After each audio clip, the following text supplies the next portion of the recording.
Hi, it's Emily and Clark. on Sailing Vessel Temperatures. Today we're going to answer another one of your questions. Today's question comes from ShowHowCast, who asks how we deal with seasickness.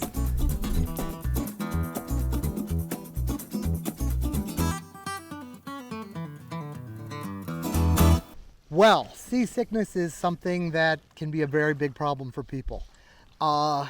It's nausea and general crappiness that comes from moving. It's called motion sickness. It can happen to you in a car, but it's very likely to happen to you in a boat if you're susceptible. The symptoms have been described as first you're afraid you're going to die, then you're afraid you won't. It is really bad when it happens. I've had it. I don't tend to have it anymore, but for a while, I've had it. It's bad. There seems to be a reason why humans get it. And when you understand the reason why, it's easier to avoid getting it. Here's my supposition on it. It's something from evolutionary time. There was some beastie in our background that if they ate a bad mushroom or some poisoned food, their eyes would go a little crazy and it would feel like they're moving, but their ears wouldn't, or vice versa. And to this day, if we see something to do with movement and feel something with our ears that doesn't line up right, poison control happens and we want to vomit. We want to clear whatever is causing that.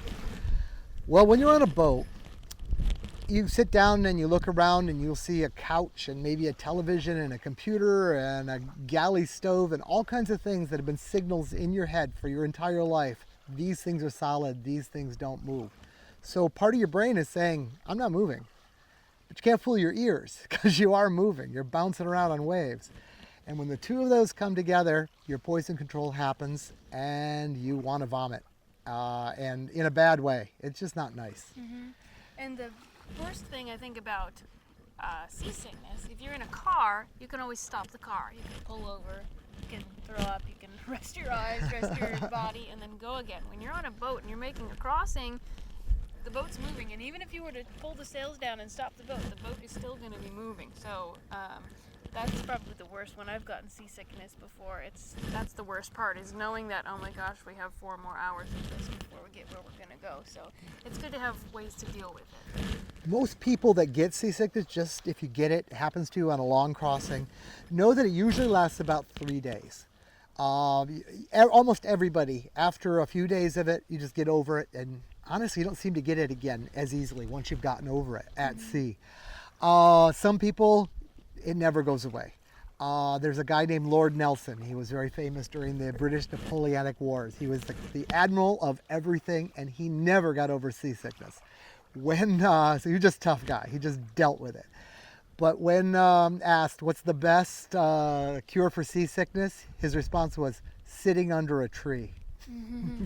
But what's our responses? How do we deal with seasickness? Yeah, so number one, to split the difference or figure out the balance between your eyes and your ears, it's important to, when you're moving and you're feeling seasick, to just close your eyes. If you can. If you're single-handing, it's a little more difficult, but for us, if I can put my eyes on the horizon and see the horizon moving, then my eyes and my ears are feeling and responding to, receiving the same things, the same signals about motion.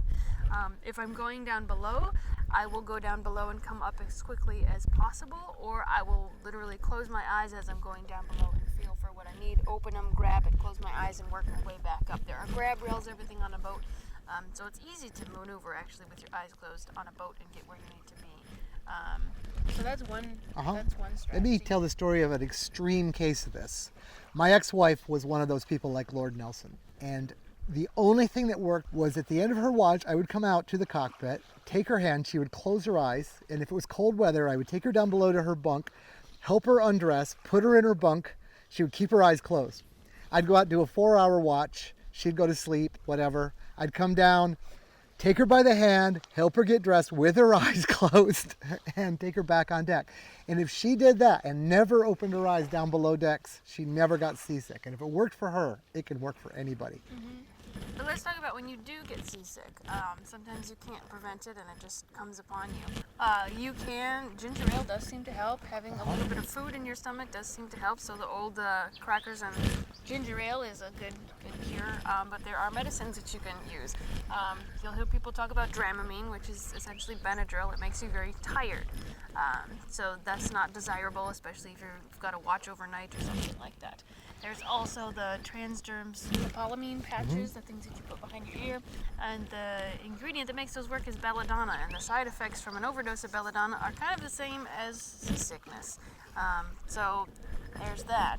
What we've found luck with, and what a lot of people have found luck with, is a drug called Sturgeon. It's available over the counter in most countries except in the U.S. You can get it in Canada and other places, and I think you might be able to order it online. I don't know. I don't know. Never found it online. But if you can get Sturgeon, it works pretty well. You stay alert, and it takes care of your symptoms for you. So that's what we would recommend if you actually got a seasickness. But the big thing is getting ahead of it and not getting it in the first place. And what you said about it only lasting a few days is really true. The only times I've gotten seasickness have been like the first time when we venture out into rough seas after not sailing for a while. And after I have that first day of seasickness, I'm good. Like my body has kind of learned what to do, and then I'm good. Yeah. For the drugs, personally, I find Sturgeon is the only one that'll bring you back from seasickness. Wait until you've puked, so you're not going to puke the drug up. Take the drug. And for a lot of people, it seems to bring them back. The other ones, you've got to be on top of it. Once you get seasick, they won't bring you back. It's also possible to intervene with seasickness a little bit in a psychological way, too, to tell yourself, I'm moving, I'm on a boat, I'm rocking, and to kind of anticipate the motion of it, and kind of be the waves, I guess you would say. But if you're aware of what's going on and you can tell yourself, oh, my ears and my eyes are seeing two different things, what can I look at to negotiate that? That helps a lot. And avoiding activities like reading or doing things on your phone, anything that involves a screen especially will exacerbate seasickness. Exactly, just like it does in a car. Your eyes are saying you're not moving because you're reading a book.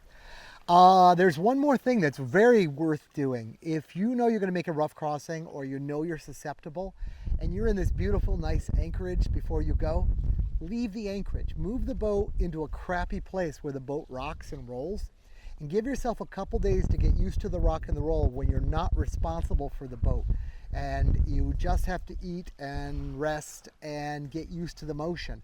Then you go out and you're responsible for the boat, and you're already acclimatized to it. And that can make a big difference. I've done that before when I know there's a really bad crossing and I've been like a couple months anchored somewhere like Grenada. I hope all that helps. Yeah, we hope that helps. And if you get seasick, I'm sorry. It's miserable. It really is. If you have any other questions about seasicknesses, or you have recommendations for those who are wondering about how to deal with seasickness, please put them in the comments. We'll keep the discussion going, and we look forward to answering more of your questions soon. See you later. Bye.